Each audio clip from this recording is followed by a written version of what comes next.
Live it, love it, play it. Welcome to Sports वाले। पाकिस्तान को पहले टेस्ट मैच के अंदर वेस्ट इंडीज के हाथों 155 रन से शिकस्त हुई है।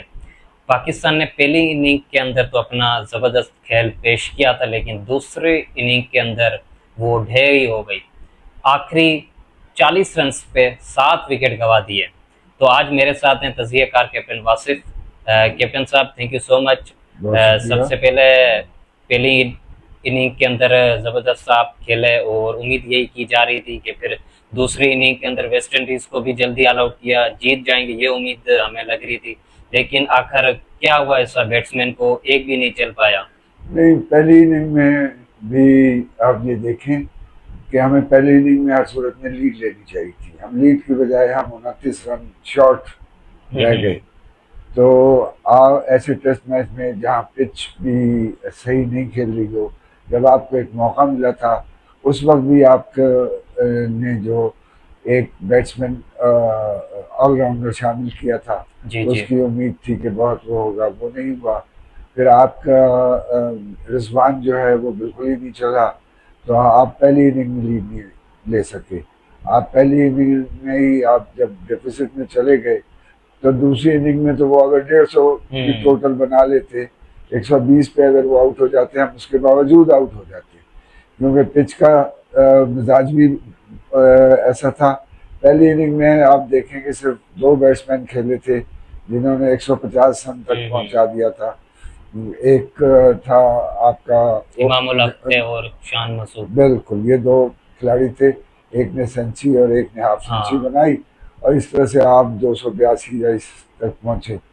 कल जिस वक्त ये हो गया कि आपको उनको बिल्कुल वाइप आउट कर देना चाहिए था, जैसे पहली इनिंग में मोहम्मद अली ने किया था कि टेल एंड को उसने 8 रन दे के 3 विकेटें ले ली थी और उस तरीके से कर लिया था, वैसा कुछ नहीं हो सका। और वो इनिंग प्रोग्राम होती होती ऐसा हुआ कि 210 रन हम का टारगेट हमें मिला। हमने 120 रन बनाए और 90 रन से आउट हो गए। और जिस तरीके से इन लोगों ने बैटिंग की है, उससे तो लग ही नहीं रहा था कि पाकिस्तान की टेस्ट टीम है या ये कोई टेस्ट टीम खेल रही है। बात यह है कि आप कब तक रिजवान को चांस देते रहेंगे। रिजवान जब कीपिंग भी कर रहा था, तो ऐसा लग रहा था उसे हर बॉल पकड़ने में उसके चेहरे के आप तासुरात देखे जैसे उसका जिस्म उसका साथ नहीं दे रहा है। अब वो नहीं रहा है इस काबिल कि वो क्रिकेट खेल सके, उसको क्रिकेट छोड़ देनी चाहिए, क्योंकि क्रिकेट उसे छोड़ चुकी है। जिस तरह आपने पहले भी कहा था कि गाजी गोरी को मौका देना चाहिए, वो यंग प्लेयर है। देखें तो हमें भी यही लगता है कि हमारे पास कोई बैकअप विकेट कीपर या बैट्समैन होना चाहिए, क्योंकि अब आप देखें रिजवान या तो फिर वो क्रिकेट खेलें या तो फिर वो मजहब की तरफ चले जाएं। अब देखते हैं क्रिकेट के अंदर मजहब ही ले आते हैं। तो आपको नहीं लगता कि रिजवान की जगह गाजी गोरी को मौका दें, आजमाएं उन्हें, ताकि वो आने वाले वक्त के अंदर एक अच्छा विकेट कीपर और बैट्समैन भी बन जाए? आपको तो रिजवान को ले ही के नहीं जाना चाहिए था। अच्छा। लेकिन जब आप ले के गए उसे, तो आप देखें कि उसने किया क्या है। आप ये देखें कि उससे बॉल पकड़ी भी नहीं जा रही थी, और वो हर बॉल पे ऐसे कर रहा था जैसे उसे सख्त तकलीफ हुई हो, सख्त चोट लगी हो। तो रिजवान तो ख़त्म हो चुका है, आपने खामखा उसे खिलाया। आप यहाँ से, मैंने पहले भी आपसे कहा था कि यहाँ से बच्चों को ले जाते हो, खाली सैर करा के वापस ले आते हो। नहीं भाई, आपने इसमें ज़्यादा से ज़्यादा नए बच्चे डालने थे। आपको क्या ज़रूरत थी कि एक ही किस्म के 4 फास्ट बॉलर आपने खिलाए। आपको पता है कि शहजाद और आमिर जमाल और मोहम्मद अली, ये सब एक किस्म के बॉलर थे। इनमें एक ही तरह की बॉल कराते हैं। हाँ, मोहम्मद अब्बास ने तकरीबन 900 विकेट ली हुई है वहाँ। तो मोहम्मद अब्बास तो टेस्टेड एंड ट्राइड बॉलर है, उसको उसके साथ पहले ज्यादती होती रही, उसको बूढ़ा कर दिया आपने। अब वो बेचारा भी 125 से 124 पे कराता है, ठीक है, लेकिन वो स्विंग बॉलर के लिए एक स्पीड खराब नहीं है। और उसने देखें कि पूरे मैच में 8 विकेट ली हैं, जबकि आप देखें कि मोहम्मद अली ने 6 विकेट ली। उसके अलावा आप जो ये 2 पेडेस्ट्रियन ले गए थे, उनकी ज़रूरत क्या थी? आपने एजाज, ये जो साजिद खान है, वो अच्छा बड़ा बॉलर है, अच्छा वो देता है, फील्डर भी अच्छा है, वो तो मैं कहता हूँ आमिर जमाल से बेहतर बैट्समैन है।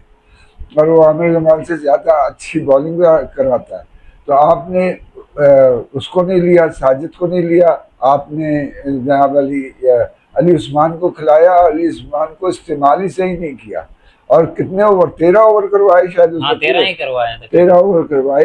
तो ये तो वैसे तो आपने उबैद शाह को ले जाके वहां बिठा दिया। उबैद शाह 140 आमतौर पर टच करता है, और आपने देखा कि इस विकेट पे जहां बात हो रही थी तो 140 की स्पीड अगर होती, 134-35 पे भी वेस्ट इंडीज के जो खिलाड़ी थे वो जरा घबरा रहे थे।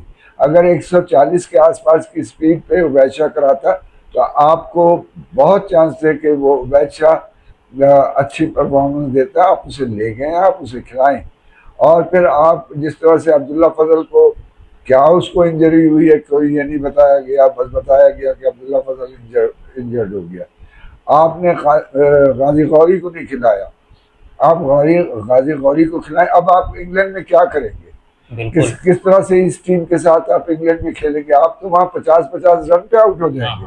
आपको रिजवान को फौरन निकालना चाहिए, आपको टीम सही सेलेक्ट करना चाहिए। यहाँ से जो लड़के ले गए हो उनको आप चांस दो।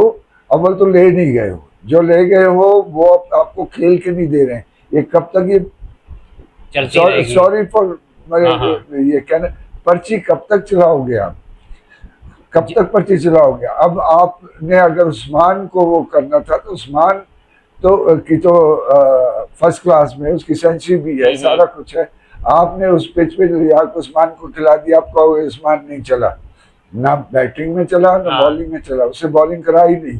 आपने उसको बैटिंग दी, बैटिंग में जिस तरह से जब सारी चीजें प्रेशर में थी उसको ले जाके डाल दिया अंदर। ये नहीं होता इस तरह से। आपके सीनियर बैट्समैन ने कोई जिम्मेदारी नहीं ली। जिस तरह से आमिर जमाल आउट हुआ था, बोल्ड आउट हुआ था पहली इनिंग में, वो बाद में देखा कि शहजाद आया, उसी किस्म की बॉल कराई उसने, ग्रीव्स ने, और उसने उसको इतने सीधे बल्ले से खेला। मैंने कहा ये तो आमिर जमाल से बेहतर शहजाद खेल रहा था, जिसको आप कहते हो कि बैटिंग नहीं है। फिर कल अब्बास, एक और बड़ी हैरत हुई भाई, टेल एंडर के साथ खेलना भी एक आर्ट है, और अभी तक बाबर को वो आर्ट नहीं आया। बाबर 1 रन लेके और फिर वापस आ जाते थे और 5 बालें वो टेल एंडर को खिलाता था। तो ये उसको, बाबर को भी सिर्फ ये था कि मेरे रन बचे रहे, मेरी विकेट बचे रहे। उस तरफ से आउट हो जाए तो सब ये कहेंगे बाबर बड़ा अच्छा खेला और उसने हाफ सेंचुरी बनाई, बाबर के अलावा और कोई नहीं खड़ा हो सका। भाई ये क्या बात है? आप टेल एंडर को बचाते हो ज्यादा से ज्यादा, आप चौथी 5वीं बॉल पे रन लेके आते हो और बचाते हो। तो आपने बुनियादी तौर पे बिल्कुल ही, यानी तबाही थी, तबाही। जिस तरीके से हम कहते थे कि शान मसूद अच्छा कप्तान नहीं है, तो आपका बाबर कौन सा अच्छा कप्तान साबित हुआ? तीसरी दफा शायद वो कप्तान बन रहा है। आपको ये देखना चाहिए कहाँ, पहले देखो इमामुल हक टेल एंडर्स के साथ, मुश्ताक के साथ खेल के उसने पूरा टेस्ट जिताया था आपको। तो ये तरीका थोड़ी है। आपने टेल एंडर्स के साथ खेलने का जो एक टैक्टिक्स होती है, जो फन होता है कि चौथी 5वीं बॉल पे रन लेके इस तरफ आ जाओ, टेल एंडर को सिर्फ 1 या 2 बॉलें खेलनी पड़े, वो तो मैंने देखा नहीं। बल्कि मैं देख रहा था कि बाबर अपने विकेट बचा रहे थे। जिस तरह आपने अभी ये बात की, आने वाले मैच के अंदर हमने देखा है कि 2 प्लेयर और भी ऐड किए गए। अब्दुल्ला शफीक का नाम आ गया है स्क्वाड के अंदर, उसके अलावा शाउद शकील भी है, अच्छे बैट्समैन है। आपको लगता है कि इनको मौका देना चाहिए? मैं तो कहता हूँ कि भाई 2 जो फास्ट बॉलर हैं वो लेके जाएं आप। जो मोहम्मद अली और आमिर जमाल, मोहम्मद अली और आपका अब्बास और तीसरा उबैद शाह। आप अपना दोनों स्पिनर को ले जाएं, आप साजिद को भी ले जाएं, या साजिद को आप रखें और आप एक बैट्समैन और लेके आ जाएं। आपके नंबर 7-8 तक बैट्समैन होने चाहिए। तो आप ये 4 बॉलर के साथ और एक बैट्समैन के साथ आप जाएं, 4 बॉलर और 7 बैट्समैन रखें तो आपके बचने के चांस है। वरना आप नहीं बच सकते। सलमान अली आगा भी अच्छी बॉलिंग कर लेते हैं, नहीं, उन्हें भी आपको आजमाना स्पिन की चाहिए। जरूरत है तो आपकी स्पिन तो आप सलमान अली आगा आपका हाँ, अच्छा हाँ। ऑफ स्पिनर है, आप उससे भी काम ले सकते थे। अली उस्मान ने कुछ भी नहीं किया, अली इससे बेहतर आगा थे। आगा आगा बैट्समैन ले आगा लेते। को भी आप इतना हाँ। ओवर दे देते, वो इससे अच्छी बॉल करा लेता भाई। वो नया बच्चा है उस्मान, वो आपने अगर उसको खिलाना था तो आप यहाँ खिलाते। आप उसको ऐसी जगह टेस्ट डेब्यू करा रहे हो यहाँ की पिच का आपको हाँ, पता ही नहीं है कि किस तरीके से बिल्कुल। करेगी, क्या करेगी। तो आपको उसमें एक तजुर्बाकार स्पिनर चाहिए था और 3 फास्ट बॉलर चाहिए थे, बस। आपको इतने बड़े बॉलिंग की लाइन लगानी नहीं चाहिए थी आपको भाई। वहाँ के जो देखें, वहाँ का जो फास्ट बॉलर है वो आके हिटिंग करता है। हमारे पास पहले यहाँ हिटिंग कर लेते थे, शाहीन शाह अफरीदी कर लेता था, हसन अली कर लेता था भाई। ऐसे हिटर आपको चाहिए। आप कल देखें मोहम्मद अब्बास ने कितनी बॉलिंग खेली, कितनी बॉलिंग खेली, उसने 23 रन भी बनाए, शायद 33-34 बॉलिंग खेली। तो अगर आपके 2-3 ऐसे बैट्समैन होते तो स्कोर के और करीब जा सकते थे। बिल्कुल बिल्कुल, क्योंकि अगर ये लोग ना 49 रन की पार्टनरशिप बनाते, बाबर और वो, तो अगर ये ना बनाते तो आप तो 70 रन पे सारे आउट हो गए थे। तो आपको ये देखना चाहिए कि आप आगे कैसे बढ़ेंगे। आप पर्ची सिस्टम छोड़े, आप जिन बच्चों को ले जा रहे हैं, हारना आपने वैसे ही है, तो नए बच्चों को चांस क्यों नहीं दे देते हो भाई? शायद कोई क्लिक कर जाए, शायद किसी का जज्बे से खेलना पड़ता है आपको, वो जज्बा आपके अंदर नजर ही नहीं आया।